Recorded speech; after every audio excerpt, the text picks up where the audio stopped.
हाँ देखिए, तो इस फार्मूले का डेरिवेशन जो आपने पढ़ा क्या है आपका थेल्स प्रमेय। थेल्स प्रमेय क्या है कि कोई भी त्रिभुज हो, हमने फिगर देख ही रहे हैं आप, किसी त्रिभुज में क्या होता है कि एक ही एक भुजा के समांतर अगर हम क्या खींच दें, कोई रेखा खींच दें, तो अन्य दो भुजाओं को एक ही अनुपात में विभाजित करती है, ये तो करती है। तो इसी का हम प्रूफ देखेंगे।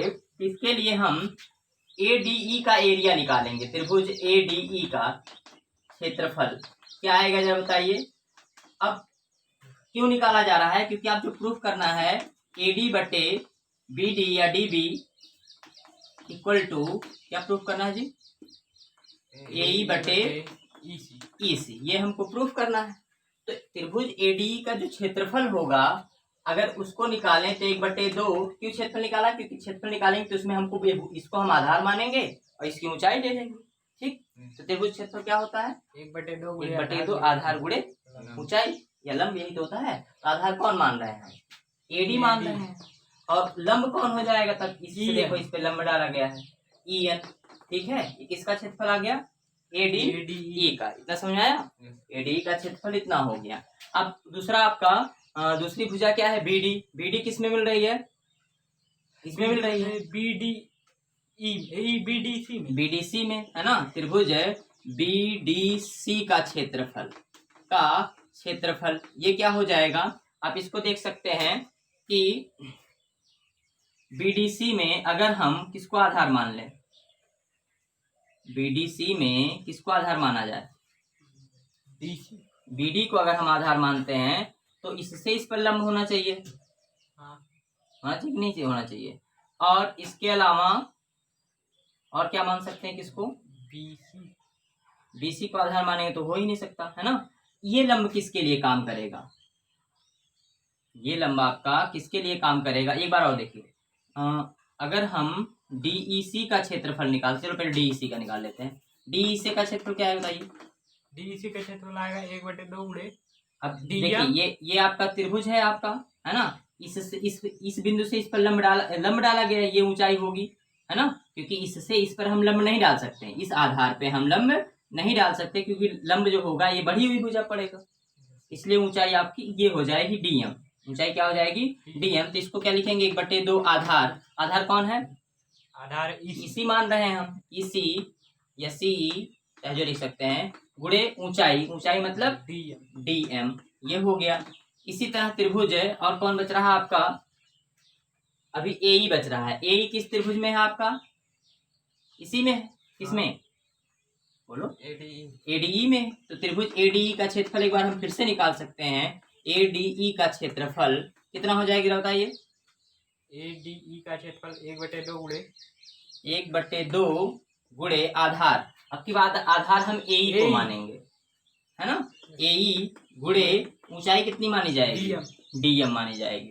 क्यों इसको आधार माना गया AE को, क्योंकि हमको यहाँ पे AE लाना है, EC लाना है, ठीक है, इसलिए ऐसा किया गया। तो ये तो तीनों आ गया। अब एक आपका DB वाला बच रहा है, इसका भी देख लेते हैं। किसका क्षेत्रफल, BDC का, या आप कह सकते हैं BDE का भी क्षेत्रफल हम ले सकते हैं, क्योंकि BDC का अगर लेंगे तो इससे इस पर लंब डाला ही नहीं गया है। लेकिन अगर इसमें देखें हम, किसमें, इस त्रिभुज में, इसका क्या नाम है DBE में देखें तो इससे इस पर लंब डाला गया है कि नहीं। तो इसका क्षेत्रफल हमको आसानी से मिल जाएगा, किसका क्षेत्रफल, BDE का क्षेत्रफल। ठीक, ये कितना हो जाएगा 1/2 आधार आपकी बार हम BD मान रहे हैं, और गुणे ऊंचाई कितनी मान रहे हैं, DM ऊंचाई मान रहे हैं आप, इससे इस पर लंब जो डाला गया आपका, इससे इस पर लंब डाला गया, क्योंकि देखो ये आपका है ना, ये त्रिभुज है। जैसे ऐसे त्रिभुज हम बना दें ऐसे, और आपसे कहें कि अगर हम BD को आधार मान लें तो इसकी ऊंचाई कौन होगी, जो इससे बढ़ी हुई भुजा पर लंब डाली जाएगी। तो यहाँ देख रहे हैं आप, ये BD है, यहाँ EN तक गया है, और यहाँ पे क्या है E है ना। तो इसका मतलब हम क्या लिख सकते हैं, इसकी ऊंचाई क्या लिखेंगे, EN लिखेंगे, BD गुणे EN। इतना समझ में आया। तो हमने ऐसा क्यों किया, क्योंकि ये सारी चीजें किसमें मिल रही हैं वो जानने के लिए। ठीक, अब ये बताइए आप, इसमें किसका अनुपात किया जाए। जैसे 4 एरिया मिल गया, 1 2 3 4, किसका किसका अनुपात किया जाए कि ये मिल जाए, और किसका किसका अनुपात किया जाए कि ये मिल जाए। कौन कौन त्रिभुज? पहले और चौथे का। हाँ, एडी इसमें आया है और हमको बीडी चाहिए, बीडी इसमें है, इसमें है, इसमें है ना। तो पहले और चौथे का अनुपात कर दें, इसलिए हम लिखेंगे त्रिभुज एडीई का क्षेत्रफल और बटे कितना आपका त्रिभुज बीडीई का बीडीई का क्षेत्रफल। ठीक है, तो ये बराबर हो जाएगा, ये हो जाएगा 1/2 एडी गुणे ई एन बटे कितना आपका आधार आपका 1/2 बीडी गुणे ई एन। 1/2 कट जाएगा, ई एन कट जाएगा। ठीक है, तो मिल गया क्या आपका एडी बटे बीडी, एडी बटे बीडी। ठीक है, इतना नोट करिए, नोट करो।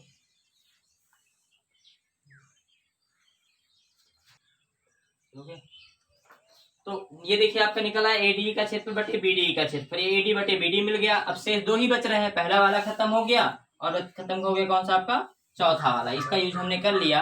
अब कौन बच रहा है आपका, आपको चाहिए क्या था, जो चाहिए उसको हमेशा ध्यान में रखा करिए। प्रश्न सॉल्व करते समय दिमाग में हमेशा ये होना चाहिए हमको निकालना क्या है। क्या निकालना, एक बार फिर से लिख देते हैं, एडी बटे बीडी इक्वल टू एई बटे ईसी, एई बटे ईसी, यही निकालना है आपको, है कि नहीं। तो अगर आप इसमें देखें तो ये एडी बटे बीडी और एई बटे ईसी किस में आएगा, ए इसमें है और ईसी इसमें है, तो लिखेंगे त्रिभुज एडीई का क्षेत्रफल और बटे त्रिभुज किसका क्षेत्रफल, एडीई का डीई सी का क्षेत्रफल। बात समझ रहे कि नहीं। यस सर, हमको लाना है एई बटे ईसी, यस सर। तो ए ऊपर होना चाहिए, ईसी नीचे होना चाहिए, इसलिए इसको पहले लिखा गया, इसको नीचे लिखा गया। अब ये हो जाएगा 1/2 आधार मतलब ए ई गुणे क्या है डीएम बटे कितना आपका, इसमें भी वही 1/2 ईसी गुणे कितना आपका डीएम। डीएम डीएम चले गए सीएम के पास, है ना। सीएम इस तरह कौन है, हाँ योगी आदित्यनाथ जी हैं। 1/2 कैंसिल हो गया, तो बच गया क्या आपका ए बटे ई सी। ये क्या आ गया, एडीई का क्षेत्रफल बटे डीईसी का क्षेत्रफल। अगर अब हमको इन दोनों को बराबर दिखाना है तो इन दोनों को बराबर दिखाना पड़ेगा, तभी ऐसा संभव है। लेकिन इसमें देखते हैं क्या कुछ बराबर है। हाँ ये देखो एडी, ऊपर भी एडी, दोनों बराबर है। ये नीचे वाला बराबर करना है, ठीक है। अगर ये किसी प्रकार हो जाएगा तो बराबर हम दिखा देंगे। तो अगर चित्र आप ध्यान से देखें तो चित्र जो बनाया गया है ऐसे बनाया गया है, इसको मिलाया गया है, ठीक। तो इसका क्या नाम था आपका, A B C D E, ऐसे ही लिखा गया। लम्ब से हमारा मतलब नहीं है। अब हमको देखना क्या है, किसका क्षेत्रफल, डीईसी और बीडीई। अगर हम बीडीई देखें, बीडीई ये त्रिभुज देख रहे हैं आप, और दूसरा त्रिभुज कौन है, डीईसी ये त्रिभुज, ठीक। डीई बराबर डी। अब अगर देखें हम इसमें तो इसमें कौन सी भुजा कॉमन दोनों में है, डीई बराबर डी, दोनों डी में है ना। तो अगर देखा जाए तो ये एक ही आधार और क्या है, ये समान समांतर रेखाओं के बीच बने त्रिभुज है।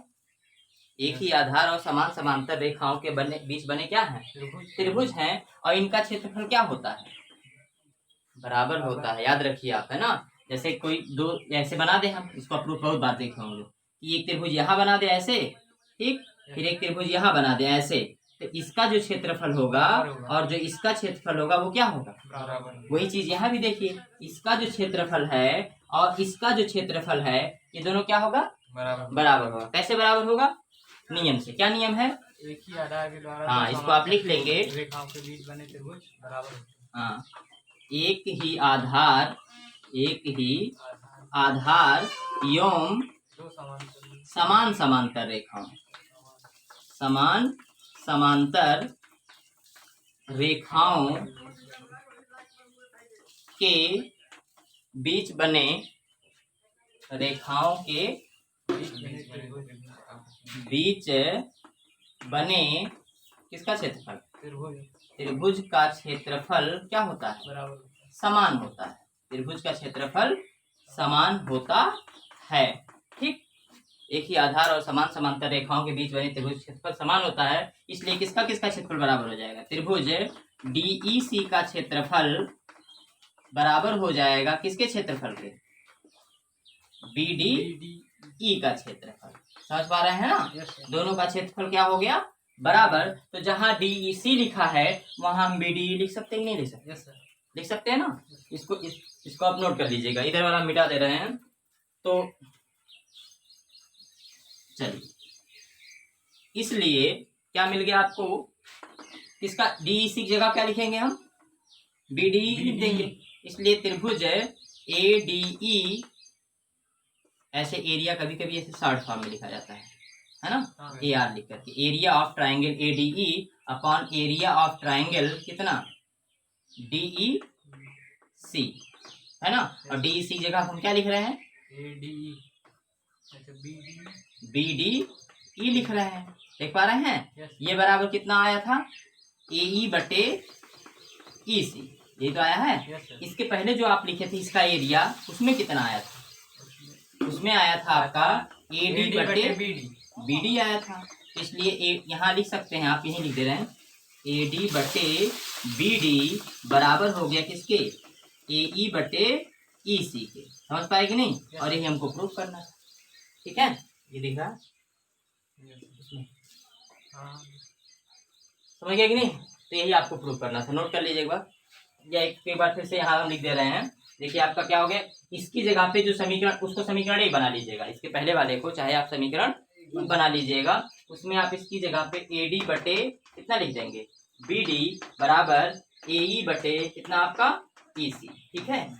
ये आपका है, समझ गए? नोट कर लीजिए, पूछ के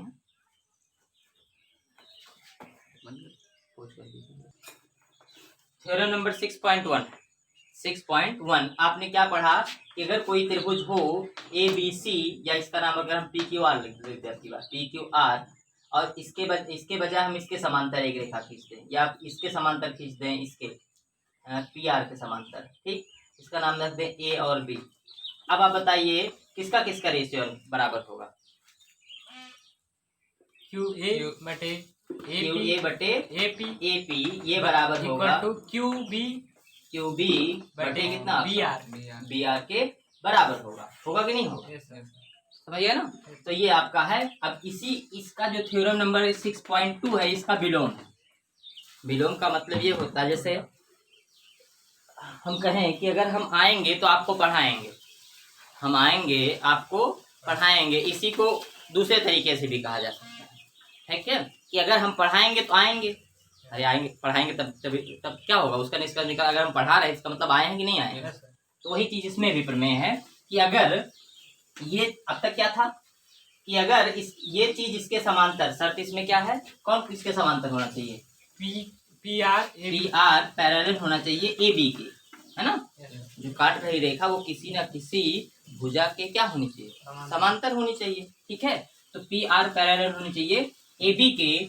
तो और तब क्या होगा, तो ये चीज संतुष्ट होगी, क्यू ए बटे ए पी बराबर क्यू बी बटे बी आर। लेकिन कभी कभी क्या होता है कि अगर ये दे दिया जाए, जैसे हम ये कह दें कि एक त्रिभुज है, ऐसे बना हुआ है, A B C D E ही लिख देते नाम इसका, ये 3 है, ये 12 है, ये 4 है, और ये 16 है, ठीक।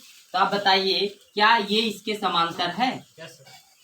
ये इसके समांतर है कि नहीं है? Yes sir. देख करके नहीं बताना है, प्रूफ क्या है, प्रूफ ये है कि देखो अगर हम ए डी बटे बी डी करें, ए डी कितना है 3, बी डी कितना है 12, 3 के 3 3 चौके 12, ए डी बटे बी डी हो गया 1/4, और ए ई बटे कितना आपका ई सी बराबर कितना हो जाएगा आपका 4/16, ये कितना आएगा 1/4। अब देखो ये दोनों चीज बराबर आई ना, है ना। तो यही प्रमेय ये दो यही कहती है कि अगर ये दोनों बराबर आ जाएं तो ये जो भुजा आप खींचेंगे ये इस वाले के क्या होगा, समांतर, ठीक है। तो इसी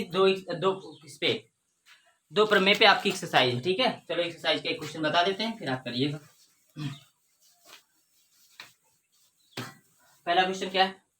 पहला क्वेश्चन है ये, जैसे आप लगाते हैं आकृति, एक त्रिभुज दिया गया होगा, है ना, क्या है इसका नाम, ABC ही बना है, लेकिन ऐसे बना है, कुछ त्रिभुज कैसे बना है, हल्का सा बोल रहा है, ऐसे सीधा है, एकदम सीधा नहीं, थोड़ा सीधा, ऐसे ना।